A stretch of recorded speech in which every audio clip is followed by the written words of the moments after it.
హైదరాబాద్ లో Surana group of companies లో ED దాడులు కొనసాగుతున్నాయి.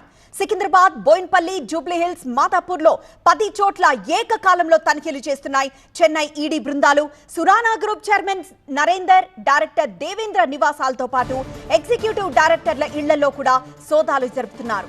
సురానా గ్రూప్ తో పాటు సాయి సూర్య డెవలపర్స్ పైన దాడులు నిర్వహిస్తున్నారు ఈడీ అధికారులు.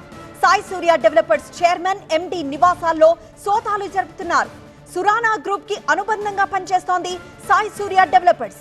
Real estate, entertainment, power sector లో ఉన్న సురానా గ్రూప్ చెన్నైలోని బ్యాంకుల నుంచి వేల కోట్లు రుణాలు తీసుకుని ఎగ్గొట్టింది.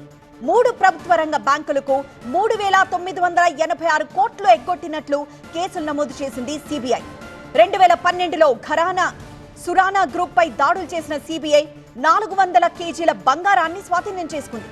అయితే సిబిఐ కస్టడీలో ఉన్న 400 కేజీల గోల్డ్ లో 103 కేజీల బంగారం మాయం కావడంతో దానిపై దర్యాప్తుకు ఆదేశించింది మద్రాస్ హైకోర్టు. 2021 ఫిబ్రవరిలో మొదటిసారి సురానా గ్రూప్ లో సోదాలు చేసింది ఈడీ. అప్పుడు సురానా కంపెనీ ప్రమోటర్లు, బంధువుల ఇళ్లలో తనిఖీలు నిర్వహించి సుమారు 12 కోట్ల రూపాయల విలువైన బంగారం, నగదును స్వాధీనం చేసుకుంది.